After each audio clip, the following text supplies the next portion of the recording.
A little bit about this back and forth for first place and just kind of continuing to, hold serve, I guess, and trying to get that spot all this season. It's probably a pretty good way of wording it, holding serve, but you're not going to get a whole lot out of me. We're continuing to talk about parking games and approaching this next one, looking for a way to get better as a team. And the standings, the seedings, the home ice, all that type of stuff will take care of itself as the week goes on. We're going to remain focused on what I think will be a tough task here tonight in LA. Yes, they're not in the playoffs, but again, referring to their group and their leadership, they're going to come out and play a very hard game, and we better be prepared for that.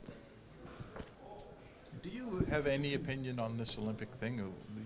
I know that Connor McDavid would look pretty good in a Team Canada uniform leading the Canadians. What do you think about missing out on? Well, he would look good in a Team Canada uniform, but we have a responsibility to our ownership group and to our fans, and that's who I'm responsible to, and that's who I have a contract. I have to honor that.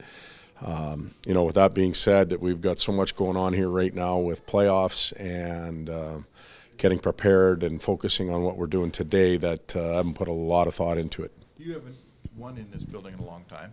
You guys have been knocking off those reverse streaks this year pretty well. This is maybe the last place remains that you've just not had success. Do you think your team's ready to change that? Well, I believe it is. But for that to happen, there's an incredible amount of work that has to go into the game.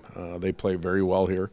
And as I mentioned earlier, they've got you don't win Stanley Cups and don't with poor leadership and a lack of pride. And they're very strong and rich in that area. So we know they're going to come out. They're going to play hard. They're going to play physical like they always do. They'll attack the net.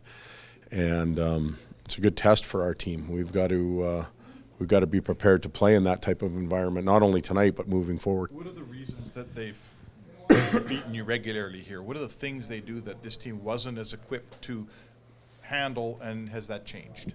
Well, earlier in the year, they got off to a good start, and we fell behind. They have a tendency to limit your shooting and scoring opportunities night in and night out in this building. I think they're the lowest, when it comes up to actual giving shots up on goal. They may be at the lowest end or very close to it. They just play a tight, checking, hard, competitive game, and you have to match that, and you have to execute well to win. And we haven't been able to do that for a while. We're going to try and do that tonight. What's your expectation for the 4 games that are left of the regular season? Get better every night.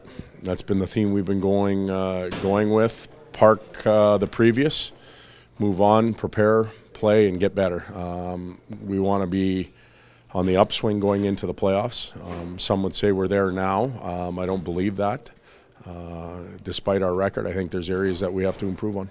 What's it like for you having I don't know if he's 19 or 20, but a very young captain nonetheless as a coach? I mean, what's it been like dealing with Connor just on leadership stuff and whatnot?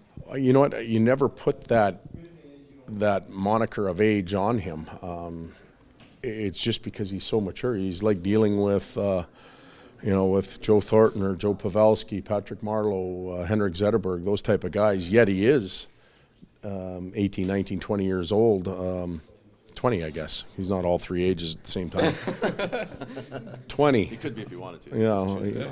He's 20, but you don't have a sense of immaturity when you're speaking with him or dealing with him. And, with that being said, he also has a very mature group around him that's done a tremendous job in supporting him. What do you think his approach will be to his first shot at the playoffs in the NHL? Connors? Yes. Oh, he'll be gung-ho. He'll have his team ready, and he'll be excited about playing, and I don't think there's any other way of describing it. You've been in a lot of playoff games. A lot of guys in your room haven't had any. To what extent is this stretch drive preparing them for that? Like how close? It's not the same, but how close? Well, it is the same because we've played teams that have been very desperate to get in or jockey for position. The playoffs do ramp up a little bit. There's a tendency for the excitement to happen more outside the locker room. Media gets a little more intense. The fans get a lot more into it. But you go from game 82 to game 83, preparing in a similar fashion. The competition gets tougher. There's no doubt about it. Some of the weaker teams fall out, and it gets tougher every night. And then you have the series of adjustments from game 1 to game 2 and on throughout the series, and that may be the biggest difference for our group, is to experience that. But we have played teams, LA, for example, 3 in our last however many, and we've made adjustments on the way, and the players have proven they can do it.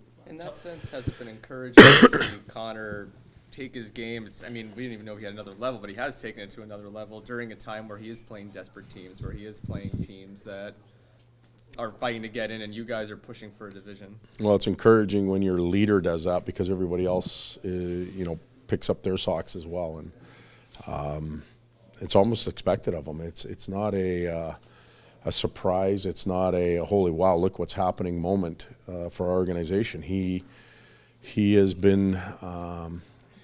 He's been that good over the last little bit, and he's elevated his game, and everybody else is following.